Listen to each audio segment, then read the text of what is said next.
primeira coisa tem que ter um bom conhecimento sobre a cultura. Então isso aí, se vocês vão trabalhar com soja, vocês têm de ter um conhecimento muito aprofundado para fazer melhoramento. Porque o melhoramento envolve quase todas as áreas da agronomia, desde fertilidade de solo até doenças e pragas. Esse é um programa de melhoramento assim, específico para algumas características especiais da soja. Hoje mudou-se, a partir da lei de inovação de proteção de cultivares, o perfil das empresas de melhoramento do Brasil melhorou muito. Antes eram empresas públicas, principalmente Embrapa e universidades, institutos estaduais, e hoje a maioria das cultivares são desenvolvidas por grandes empresas, principalmente multinacionais.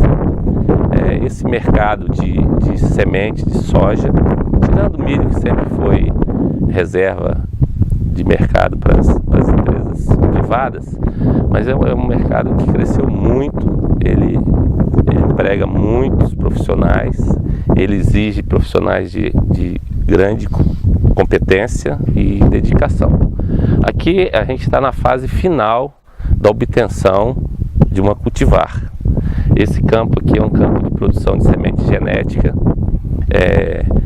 porque nós estamos plantando no inverno, porque a gente precisou, assim, não é uma área muito grande, geralmente semente genética, você não planta uma grande extensão aqui, tem cultivares aqui que tem 12, 15 hectares. Pela necessidade seguinte, a soja, você tem que respeitar um vazio sanitário. Esse vazio sanitário não pode ter cultura de soja nessa época, que aqui em Minas Gerais começa em 1º de julho. É permitido aqui em Minas Gerais a produção de semente genética. Já em outros estados, nem semente genética é permitida. Em Goiás e Mato Grosso. Entendeu? Então aqui nós estamos produzindo essa semente genética.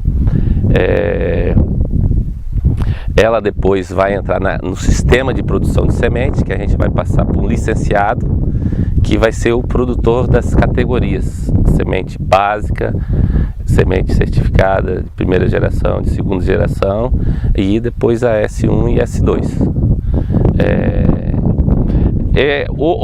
Eu até tinha falado com o professor Pedro para atrasar talvez a visita um pouco, para pegar a fase de florescimento. Como veio uma frente fria aí, atrasou esse florescimento pelo menos uns de 8 a 10 dias. Então se vocês observarem, tem uma variedade aqui que está começando a florescer. Na produção de sementes, vocês sabem que tem que ter pureza varietal. Você tem os limites que o Ministério da Agricultura estabeleceu como tolerados. Vocês têm de vir no campo fazer inspeção de contaminantes. Eu até tinha sugerido ao Pedro que vocês viessem aqui para ajudar a gente, porque é uma atividade trabalhosa, né? Imagine bem, você percorrer toda uma área dessa, identificando plantas atípicas. As plantas atípicas são de que origem? Se vocês podem ter alguma ideia de o que é planta atípica? Um campo de produção de semente genética. Vem de quê? É diferente. Vem diferente por quê? Como que ela está aí, presente?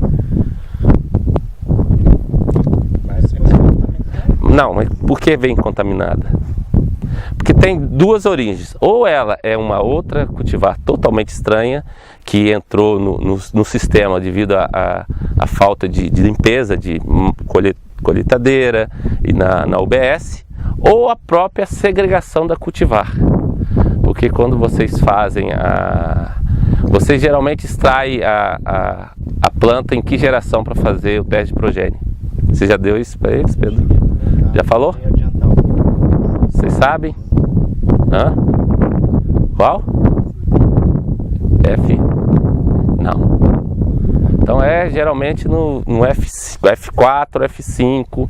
Então se você está na geração de autofecundação F4, F5, você não tem ainda 100% de homozigose.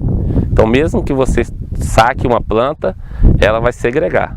É lógico que você depois vai fazendo os seus ensaios, né, que é o ensaio teste de progênie, depois os ensaios preliminares de primeiro, segundo ano, depois o VCU, e você vem acompanhando.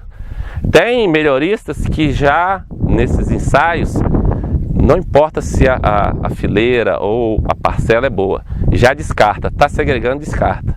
Mas no nosso caso, como a gente não testa milhares de parcelas, igual um grande programa de melhoramento, a gente optou por não fazer esse descarte, porque às vezes tem características boas.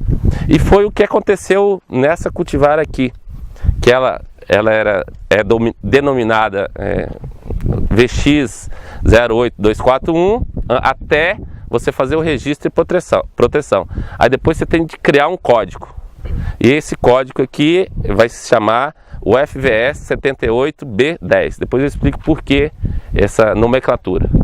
Então, esse material aqui, ele, nos ensaios de VCU, eu observei que ele estava segregando para cor de flor. E aí nós tivemos a precaução de não descartar nem flor branca, nem flor roxa. O que nós fizemos? Nós separamos o que era flor branca e o que era flor roxa. Plantamos em linhas individuais e colhemos separado. Vocês vão observar que aqui tem um bloco de flor roxa e depois vai ter um outro bloco de flor branca. A expectativa é que a seleção que nós fizemos no campo tenha sido eficiente, mas acredito que alguma coisa pode ter escapado. Então vai ser assim, de responsabilidade de quem fizer a inspeção no campo, tentar eliminar essas plantas atípicas. Você tem de ter o mínimo possível de contaminante, porque imagine bem, se você tem 5% de contaminação no universo de 10 hectares, vocês vão ter de ter muito trabalho. E além disso, não é só a cor de flor que vocês têm de observar, porque um dos requisitos para você ter uma cultivar de autógama é que ela seja distinta, homogênea e estável. Então, homogeneidade é muito importante. Ela não pode ter cor de flor diferente, pubescência diferente, hilo diferente, ciclo diferente, tipo de crescimento, hábito de crescimento diferente. Então, tem que estar todas dentro, ser homogênea fenotipicamente. Então, é isso que a gente procura ter, uma uniformidade fenotípica. Então, se até aqui vocês querem fazer alguma pergunta. Vocês fazem ensaio só em VC1 ou faz estágio em V1, V2 nos estágios vegetativos? Fazer o quê? Os ensaios que o senhor tinha falado. Ensaios? Não, é diferente. Esses V é estágio fisiológico da soja. Esse VC1 é o repetitivo. Aí o VCU. É VCU que a gente fala. Deixa eu explicar isso. Ó, basicamente, aquilo que eu falei com vocês, cruzou, caiu F2, F1, F2. Eu comentei com vocês que pode fazer a seleção F2, mas não é usual. Avança até F4, F5, ensaca, planta. Pedro, só fica no calor da luz, porque assim, nessa posição. Ensaca a planta, e aí depois vai começar a seleção. Então você separa a fase de endogamia de fase de seleção. Na seleção, o primeiro teste que a gente chama é um teste progênie. Normalmente você faz ele sem repetição e com uso de testemunhas para estimar o efeito da variância ambiental. A partir daí, fez teste progênie, basicamente seleção visual, tá? Muita eliminação por seleção visual. E aí você entra nos demais ensaios. Após teste progênie, ensaio preliminar de primeiro ano, ensaio preliminar de segundo ano, depois ensaio de valor de cultivo e uso, que é o chamado VCU. Aí você faz VCU1, VCU2, e aí você começa a produzir a semente genética, entendeu? Então, ao longo desse processo, você vai fazendo seleção e vai ficando só com as melhores. Então, não tem essa questão de estágio vegetativo que você confundiu. Mas a gente vai chegar lá, eu vou explicar melhor isso para vocês, tá? Isso. Então, especificamente esses dois materiais aqui tiveram origem em 10 mil progênies. Então, de 10 mil progênies, nós conseguimos assim, chegar a 2 materiais. Então, o que vai dizer se um programa é grande ou não, são esses ensaios que são feitos. Então, 10 mil é comparado a outros programas aí é muito pequeno. Tem programa com 500 mil progênios, entendeu? Essas grandes empresas, TMG, Nideira, Brasmax, a própria Embrapa, então testa bastante. Isso aqui foi, assim, de cruzamento múltiplo. A gente fez 57 materiais? Como a gente tem uma estrutura de campo assim limitada, a gente não tinha condições de levar para campo isso aqui na época, a gente fazia muito intercruzamentos, né? Então você tem cultivar aqui, tem 16, pode ter até 16 parentais. E isso aqui foi lá em São Gotardo que foi extraído as primeiras plantas para fazer os testes de progênie. A gente tem uma parceria com a Copadap, né? E que a gente testava lá, e foi extraído, foi feito teste de progênie lá em São Gotardo, depois fizemos lá em Capinópolis. E aí viemos fazendo esses ensaios. E a gente tinha um germoplasma já melhorado para proteína, que o nosso foco é proteína, e em 2015 a gente estabeleceu uma parceria com a Caramuru, que tinha interesse em sojas para alto teor de proteína para o Mato Grosso. Então desses 10 mil materiais eu acabei levando para lá 384 e mais testemunho. Então nós montamos experimento com 400 VCU com 410 entradas. É um VCU muito grande que não é usual de você fazer. A gente dividiu em 5 experimentos, 5 ensaios e fizemos essa avaliação.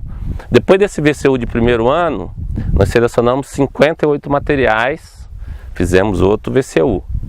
E desses 58, 2 são esses aqui, que nós já adiantamos para a produção de semente, para fazer um trabalho na região lá de Sorriso, no Mato Grosso. A gente vai distribuir sementes para plantar, para 20 produtores, plantar de 70 a 80 hectares. Então, para fazer teste, imagine bem como é a diferença, fazer teste com 70 a 80 hectares. Então as dimensões lá são bem diferentes daqui, né? E isso aqui vai ser toda segregada, essa soja, ela vai ser colhida separada, vai ser transportada separada, vai para a indústria lá da Caramuru, que você tinha falado, que faz concentrado proteico de soja. Esse concentrado proteico de soja é um farelo de maior valor agregado, porque você tem mais proteína. Porque o farelo de soja é uma farinha sem um óleo. Já o concentrado proteico é uma farinha sem um óleo e sem os açúcares solúveis. Então, à medida que você vai tirando os componentes da soja, você vai aumentando o que fica. Então, o que vai ficando é proteína e você vai aumentando. De 40% você passa a ter 62%, 65%. Então, nosso objetivo é esse, é produzir variedades de soja para Caramuru que tenha maior teor de proteína. Tendo maior teor de proteína no grão, você vai ter maior teor de proteína no concentrado proteico. E esse concentrado proteico da Caramuru é não GMO. Ele é convencional porque o mercado que eles direcionam esse produto exige que seja convencional. É um mercado de ração para salmão na Noruega. Então o salmão europeu é não transgênico. O salmão chileno já é transgênico, entendeu? E esse que a gente come aqui é o salmão do Chile. Transgênico. E aí tem um salmão mais nobre ainda, é aquele que não tem ração. Transgênico entre aspas, né? Que come soja transgênica. Come soja transgênica, Então tem ainda que a soja faz o salmão ficar transgênico, não é? E tem aquele salmão que é impossível de vir aqui, que é o salmão não criado em cativeiro. Esse é de um valor muito alto, que aí é inviável para restaurantes, né? Então é isso aqui. Aí eu gostaria que vocês não está ainda na fase boa assim de fazer essa inspeção, mas se vocês puderem dar uma andada aqui, principalmente nesse material aqui, ver se tem alguma planta típica. Está começando a florescer. Tem uma florzinha já saindo aqui, é flor roxa esse material. Esse também é flor roxa. O tipo de crescimento esse aqui é semideterminado, esse é determinado. O que isso quer dizer? É que quando a planta é crescimento determinado, ela floresce e cessa o crescimento o crescimento dela, ela não emite mais nós. Já essa aqui não, ela floresce e continua emitindo nós e cresce até 50%, 60%, 70% do tamanho dela. Essa aqui floresceu, vai ficar praticamente nesse tamanho. Já indeterminado, praticamente dobra o tamanho. Nós temos lá no final um outro material que é de crescimento indeterminado. Então, basicamente seria isso, né? Se estiver também. A codificação lá. Isso. Esse nome que o Nilton falou, VX. É nome de linhagem, né? É nome dentro do programa, as identificações das linhagens que estão sendo testadas. Esse código também tem umas que depois eu comento com vocês. Mas o nome da cultivar é importante que a gente já pode falar de citro. Isso, por exemplo, soja, a maioria das empresas de soja colocam uma identificação alfanumérica, que é geralmente inicial da empresa, TMG, Tropical Melhoramento Genética. O FVS é o FV soja. Antigamente você tinha só o FV, mas depois criou-se outros programas, por exemplo, o programa de milho, que é o FVM. Então nós temos aqui um material que é o FVS 78B10. O que é o 78? Para nós aqui. É grupo maturidade, 7.8. Então a soja ela é dividida em função do seu florescimento em grupos de maturidade. Você tem sojas no sul do Brasil desde 4.5 até o Tocantins lá com 9.5. Entendeu? Então você tem uma amplitude muito grande no Brasil. Então quando vocês veem por exemplo, a TMG 1180, já é diferente. O grupo de maturidade é 8.0, é o final. Então a gente aqui na universidade estabeleceu que vai ser no início. B de quê? De bioagro, porque o Ministério da Agricultura não aceitou que fosse só o FVS 7810. Então vocês têm de botar uma letra no meio aí. Aí eu resolvi botar B de bioagro. E o que é o 10? O 10 é uma nomenclatura que eu usei para identificar o que essa soja tem de diferente. Lá em cima nós temos uma convencional que é 87B00. Essa aqui 10, o 1 quer dizer que é alta proteína. E o último valor lá, do último milhar lá, o 0 é que não tem características assim que chamem atenção, como resistência a nematóides, por exemplo, nematóide cisto ou nematóide de galha. Mas então a gente vai fazendo isso aí. Por exemplo, se você combinar alta proteína sem lipoxigenase, a gente já chama 3. Só sem lipoxigenase, que dá o gosto melhor, é 2. Se a gente combinar alto oleico, que é uma característica que a gente está trabalhando também, a gente vai ser 4. Aí combinar alta proteína com alto oleico vai ser 5 e assim por diante. Aí você vai botar a resistência à ferrugem, aí você bota no último número lá que é destinado a doenças. No penúltimo é destinado à característica do grão. Então é nesse sentido que a gente tem. Qual é a diferença do número aí de maturidade que eu entendi? Igual do Paraná 4? Não, por exemplo, se esse material fosse para o sul do Brasil, foi feito um trabalho de zoneamento para você criar grupos de maturidade, porque a soja, eu acredito que vocês não fizeram cultura de soja ainda, né? Ela é sensível a fotoperíodo. Então você tem toda a variedade, ela tem um fotoperíodo crítico. Os materiais do sul são muito mais precoces. Aqui, se você pega o material do sul e traz para cá, ela vai florescer com 30 dias. E se você pega o material lá do norte do Pará e leva para o Rio Grande do Sul, vai florescer com 100 dias. Então foi feito um trabalho que usou regressão, né, com testemunhas. E aí criou uma regressão. Dias em função do grupo de maturidade. Você tem, por exemplo, 30 dias de florescimento, você tem um grupo, por exemplo, 4.5. Você tem 80 dias de florescimento, você tem um grupo 9.5. Então aí você vai encaixando. O material floresceu com tantos dias, você tem as suas testemunhas, floresceu com 60 dias, na época normal de cultivo. Aí você tem o grupo de maturidade 8.0, 8.1, 8.2, 8.3. Então é em função do florescimento da cultura da soja, na época de plantio comercial. Então é isso. Aqui está multiplicando para trabalhar depois do Mato Grosso, né? É. E a importância do falta período nisso aí, fazer algum trabalho para não interferir tanto? Não, aí você não tem controle, né? Aqui ela era para ter florescido já. geralmente no inverno, se não for por causa da temperatura, ela floresce muito mais cedo.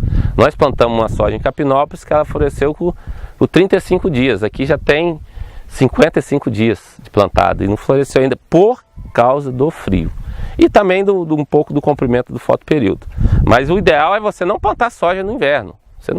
A soja no inverno ela vai crescer menos, porque o fotoperíodo é menor, ela vai florescer antes. Então a expectativa é que você vai produzir menos. Mas como você tem de atender uma necessidade de mercado, você vai ter de fazer isso aí. Igual no caso, a importância mais é a qualidade das coisas, né? O importante vai demorar a florescer, não vai influenciar. Não, é importante, porque esse material já foi testado no lá os produtores querem cultivares que dão abaixo de 120 dias de ciclo total. Então, se você tem um material que tem 120 dias, vai cair nesse, por exemplo, 120 dias lá vai dar 8.2, 8.3. E esse material lá vai sair com menos de 120 dias, vai sair com 112 dias. Então, já foi especificamente trabalhado para lá. Esse material se ajusta às necessidades do mercado lá, que é o ciclo. Lá não pode ter materiais tardios, por quê? Porque lá todo produtor faz a segunda safra, que é o milho safrinha, né? Que não é mais milho safrinha, é milho safra grande, né? Então eles tiram a soja, lá começa a liberação do plantio de soja em 15 de setembro. Então 15 de setembro você já vê produtor colocando soja no campo, mesmo que não tenha chuva. Bota a soja no campo, aí começa a chover, lá chove antes, né? E já vai desenvolvendo. Final de dezembro já estão colhendo a soja e já estão entrando com milho. Então se vocês, eu acho que alguns aqui, não sei se tem alguém de lá, né? Tem alguém de Mato Grosso, lá, região do meio norte lá. Vocês vão ver que lá os equipamentos são super dimensionados. Aí você fala, porque esse produtor tem 10 colheitadeiras, tem 10 plantadeiras de 40, 50 linhas. Justamente, é para poder colher rápido e plantar rápido. Porque você não pode perder a oportunidade. Se você perder a oportunidade, você acaba tendo problema. Porque às vezes tem seca, né? Então você acaba perdendo. Então é isso aí, é super dimensionado. E esse mercado de sementes, assim, e a soja, eu mesmo falo com o pessoal, ó, soja para emprego, eu acho que ela responde mais de 50% dos empregos de agrônomo no Brasil. Então, assim, os estudantes de agronomia que querem trabalhar assim, na área, acho que tem que dar uma valorizada na soja, porque realmente tem que ter um pouco de conhecimento. Vocês vão fazer entrevista, né? E aí nada melhor do que vocês fazerem um estágio fora e depois se candidatando vocês têm mais, assim, firmeza no que vocês vão falar, mostrar conhecimento e são oportunidades que aparecem, né? Principalmente no mercado de semente também de soja, é um mercado também que contrata muito, tem muitos agrônomos trabalhando. Pra você ter ideia, só na região de Sorriso lá tem 800 agrônomos. Então, todo mundo trabalhando, entendeu? Então, é lógico que criou-se muitos cursos de agronomia, mas a concorrência é grande, mas os melhores vão conseguir trabalhar. Não fica sem emprego, entendeu? Principalmente naquela região lá. Amigo, e o mercado de semente convencional, você pode falar? De melhoramento? Brasil, Mato Grosso? Não, o mercado de soja convencional é um mercado estreito, né? Que é basicamente a Europa, né? E o Japão, que exige soja convencional. Então tem caído, a cada ano está diminuindo a área plantada, mas deu uma estabilizada agora, por quê? Porque a soja convencional você tem um bônus. O produtor que produz a soja convencional ganha em média no mínimo 10% a mais. A soja no Mato Grosso estava sendo vendida a R$ 55, a transgênica. A convencional estava sendo vendida a R$ 65. Então R$10 a mais faz uma diferença muito grande. Então, só que existe uma questão que é o fato da soja convencional, a empresa só vai ganhar dinheiro na comercialização da semente ou ganhando royalties. No caso da transgênica, qual a diferença? Você tem um evento transgênico, então o valor que você cobra é muito maior. Então a remuneração para essas multinacionais é muito grande. Então elas têm basicamente interesse dessas grandes empresas só em soja transgênica. E quanto mais evento, mais você cobra. Então você acaba cobrando por um saco de semente aí, só de royalties, R$80. Então é muito dinheiro que se ganha. Então aí os programas de melhoramento convencionais, houve uma redução, né? Que essa redução foi em função desse mercado. Não quer dizer que a soja convencional ela não está sendo melhorada. Todas as empresas multinacionais ou não fazem melhoramento convencional. Por quê? Porque elas querem ter sojas convencionais delas, com alta produtividade, com resistência a doenças, adaptadas, para colocar os eventos. Porque você não pode ter, vamos supor, a Dow quer colocar o evento em list dela, ela não quer usar uma soja da Monsanto que tem os eventos lá de BT e de Roundup Ready. Então ela quer colocar. E para você tirar evento é trabalhoso. Então você teria de tirar os eventos de uma empresa e colocar os seus. Então isso gera um trabalho muito grande. E cada vez mais vai ter eventos. Então nós temos 2 agora, depois vai ter 3, 4, 5 e assim por diante. Imagina você tirar 5 genes e colocar o seu gene. Então o trabalho vai ser muito grande. Então todas as empresas têm um programa de melhoramento convencional, só que não lança esses materiais no mercado. Quem lança são a Embrapa, produz soja convencional, a universidade, lá no norte, lá tem a empresa chamada Agronorte, que também faz melhoramento, a TMG faz melhoramento convencional, até porque também é a questão de você fazer rotação, né? Você acabando plantando soja só para resistente a Roundup, você cria plantas resistentes a Roundup, né? Que já tem várias, né? Leiteiro, buva, amarantos, capim lá amargoso, entendeu? Que é um problema sério. Então você tem também, igual o milho BT, você tem que ter um milho não BT para ter o refúgio, né? Porque senão quebra a resistência, né? Então seria isso aí. Beleza. Quer falar um pouco das características aí da planta boa? Isso aí, tá Pedro. Boa também, né? Não, como se diz, no melhoramento, às vezes um bom melhorista é aquele que tem um olho muito bom. Com certeza isso ajuda, né? Mas não é a questão só fundamental de ter olho. Você tem de ter todo o trabalho da genética e da estatística para poder vocês conseguir extrair a melhor possível, um material que vai dar a máxima produtividade e com a estabilidade. Então você tem ferramentas, né, na genética estatística que vai permitir isso aí, como escolher nos cruzamentos de alelos, para você escolher a melhor combinação. Você tem os ensaios bem montados, que você vai ter um baixo coeficiente de variação, porque se você tiver parcelas desuniformes, você não vai conseguir identificar pelo teste estatístico, quais são os melhores, né? Então você tem que montar um experimento da melhor maneira possível, uniforme. E o seguinte, aquilo que eu falei para vocês conseguirem materiais com performance elevada, vocês têm que ter um conhecimento da cultura muito grande. E o que você quer nesse material? Por exemplo, a demanda muito grande lá no Mato Grosso é resistência a nematóides. O problema lá é grande de nematóide, entendeu? Então vocês têm... E doenças de solo, doença foliar. Então tudo isso aí vocês vão ter de avaliar. Isso ao longo do melhoramento, desde o teste de progênie, aliás, até antes do teste de progênie, quando você vai fazendo a evolução, você vai descartando os materiais ruins. Aí a partir do teste de progênie, você não vai só olhar, você tem 10 mil fileiras, eu vou colher essas 1000 aqui e vou levar essas 1000. Às vezes você vai colher, vai pesar, vai fazer o teste estatístico, né? Como testemunho intercalar, e depois, nos outros, você vai fazer seus testes, suas avaliações, depois você vai fazer análise de estabilidade, adaptabilidade, e assim você vai conseguindo um bom desenvolvimento. É lógico que uma coisa importante também é você pegar opiniões de outros pesquisadores e de produtores, né? Você levar, o que você acha desse material, ele é bom? Igual esse aqui, esse material foi desenvolvido, compartilhado com o agrônomo responsável da Caramuru. Ele foi nos campos, ele olhou, falou, esse material está adequado, está o ciclo bom, ele é bom, entendeu? Então vamos apostar nele. É isso aí.